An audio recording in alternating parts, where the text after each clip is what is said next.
Salam sejahtera, terima kasih karena bersama dengan saya di Nazilin Unity Channel. Baru-baru ini kita digemparkan dengan satu case yang mana seorang pengawal pribadi kerabat diraja didakwa telah memukul OKU. Namun demikian, OKU tersebut telah pun membuat laporan polis kedua untuk menyelesaikan case tersebut.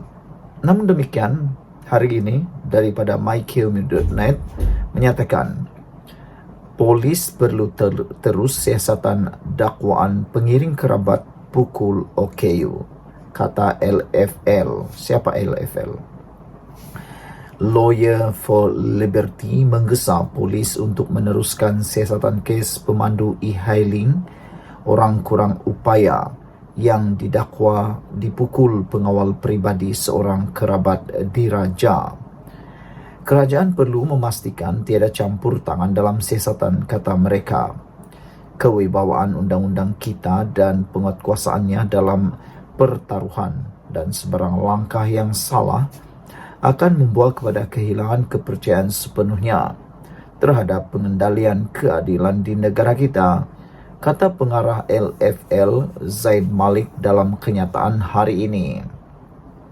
Senada dengan ahli Parlimen PKR Hassan Karim, Zaid juga menegaskan tiada istilah penyelesaian antara pihak yang didakwa sebagai pelaku dan mangsa dalam kes jenayah. Dia berkata, apabila laporan dibuat, polis bertanggung jawab untuk menyiasatnya.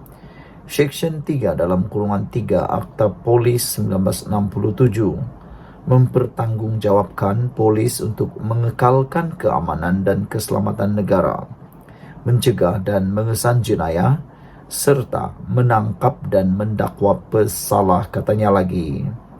Justru Zaid berkata, tugas menyiasat tidak boleh diabaikan hanya kerana laporan polis dibuat untuk menyelesaikan atau menarik balik laporan asal terhadap dakwaan jenayah yang dilakukan.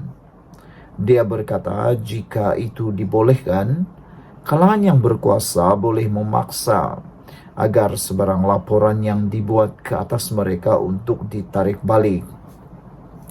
Ia akan membawa kepada keruntuhan sistem keadilan jenayah kita, menjadikan undang-undang jenayah hanyalah sandiwara, katanya lagi. Semalam, pengarah Jabatan Siasatan Jenayah JSJ Bukit Aman Muhammad Suhaili Muhammad Zain berkata, seorang individu membuat laporan berkenaan perkara itu pada Selasa lalu dan kes disiasat mengikut Seksyen 323 Kanun Keseksaan. Seksyen itu berkenaan kesalahan mencederakan secara sengaja dan membawa hukuman penjara tidak lebih setahun, denda tidak lebih RM2,000 atau kedua-duanya sekali. Namun, Ketua Polis Kuala Lumpur Urusdi Muhammad Isa dalam kenyataan kemudian memaklumkan individu tersebut membuat satu lagi laporan pada malam hari yang sama yang menyatakan dia tidak mahu memanjangkan kes berkenaan. Pengadu telah membuat laporan polis kedua, menyatakan telah menyelesaikan perkara yang berlaku secara baik serta tidak mahu memanjangkan kes, katanya lagi. Hari ini, LFL menyatakan polis perlu terus siasat dakwaan pengiring kerabat diraja pukul OKU. Sekian dulu untuk kali ini. Jangan lupa tinggalkan komen Anda. Sila tekan butang subscribe dan kita jumpa lagi. Salam sejahtera. Terima kasih karena bersama dengan saya di Nazilin Unity Channel. Bekas CEO M-Bank cuba sembunyi salah laku berkait dengan 1MDB. Itu penjelasan dan pendedahan Zeti, bekas Gubernur Bank Negara Malaysia. Zeti memberitahu mahkamah bahawa M-Bank tidak melakukan usaha yang wajar berhubung urus niaga 1MDB.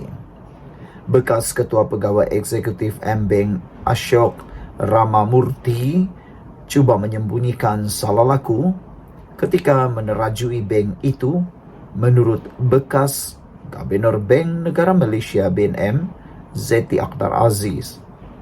Zeti yang merupakan saksi ke-46 pendakwaan pada perbicaraan 1MDB Najib Razak ditanya mengenai percanggahan antara kenyataannya dengan kenyataan Ashok mengenai pertemuan mereka untuk membincangkan pembukaan akaun Embeng Najib. Ashok sebelum ini berkata beliau menghantar beberapa surat kepada Zeti untuk memaklumkannya mengenai dana yang masuk ke akaun Najib yang didakwa dari Arab Saudi. Bagaimanapun, ketika pemeriksaan semula oleh Timbalan Pendakwa Raya Ahmad Akram Garib hari ini, Zeti menafikan menerima maklumat itu. Ashok mahu menutup kesalahannya ketika menjadi CEO. Katanya ketika diperiksa semula oleh Akram lapor The Star. Zeti berkata, Embeng tidak melakukan usaha wajar berhubung pelbagai transaksi melibatkan 1MDB serta transaksi palsu melibatkan Goodstar Ltd, syarikat milik ahli perniagaan dalam buruan Lotek Jo atau Jolo.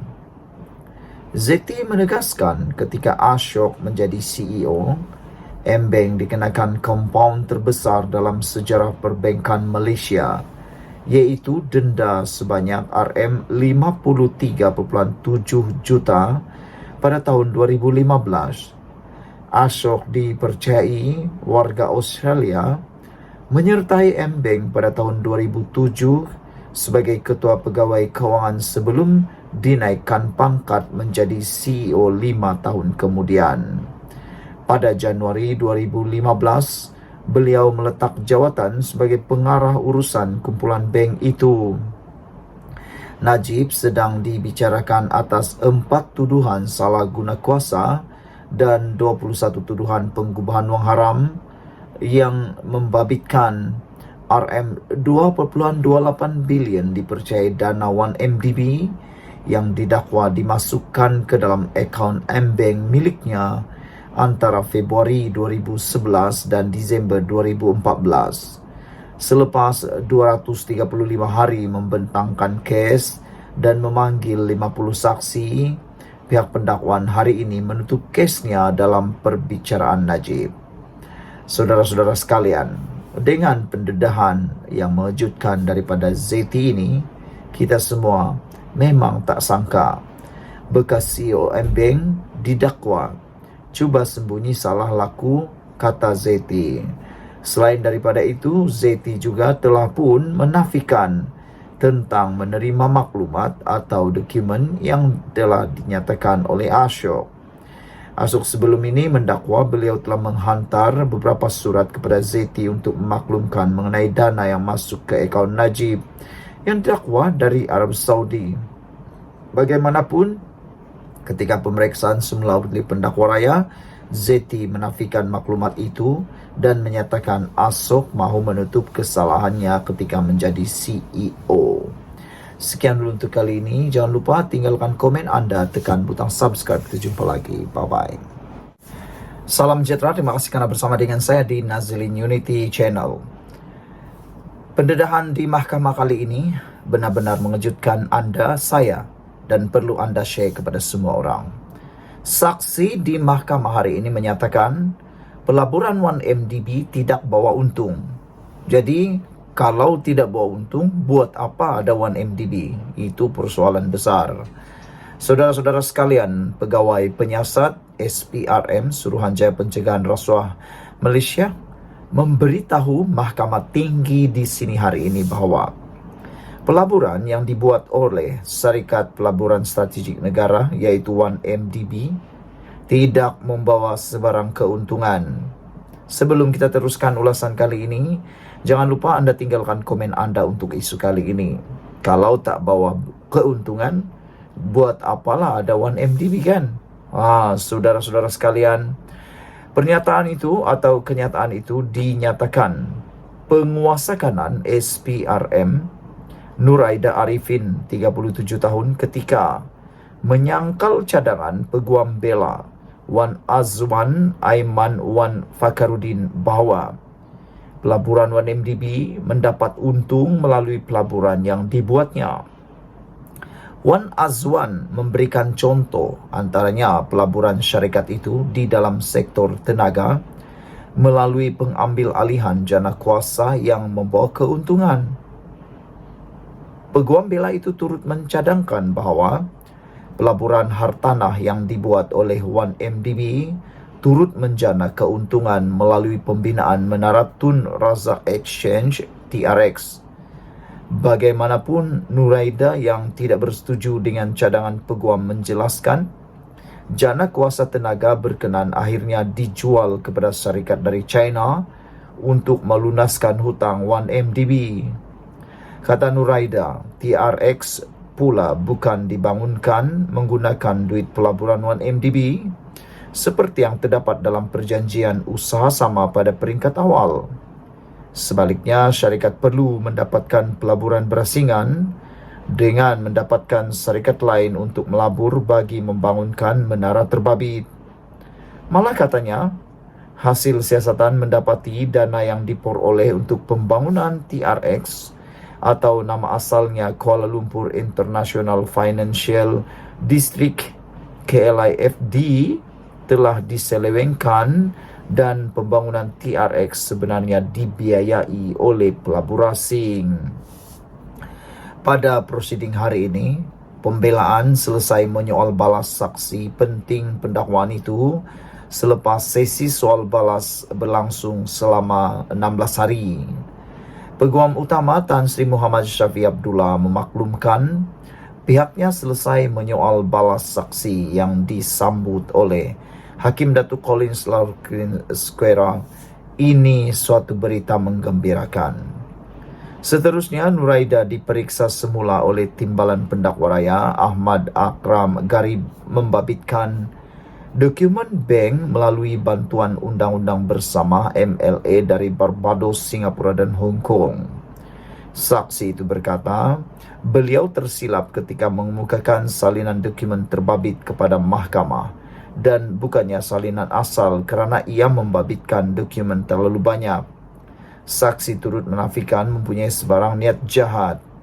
Dalam perbicaraan sebelum ini, Nur Aida memberikan keterangan bahawa beberapa negara menghulurkan bantuan dari segi penyerahan dokumen bank melalui MLA bagi membantu siasatan skandal 1MDB yang dihadapi Datuk Seri Najib Razak. Nuraida berkata antaranya Switzerland, Barbados, Hong Kong dan Belanda. Bagaimanapun, saksi pendakwaan ke-49 itu berkata, keempat-empat negara tidak memberi sebarang jawapan atau maklum balas ketika beliau mengemukakan permohonan untuk merakam percakapan saksi bank melalui peguam negara pada tahun 2018 dan 2019. Nuraida memberikan keterangan terhadap Najib 70 tahun yang berdepan 4 pertuduhan iaitu menggunakan kedudukannya untuk memperoleh suapan RM2.3 bilion dana 1MDB dan 21 pertuduhan penggubahan wang haram membabitkan jumlah yang sama. Sekian dulu untuk kali ini. Jangan lupa tinggalkan komen anda, tekan butang subscribe. Kita jumpa lagi.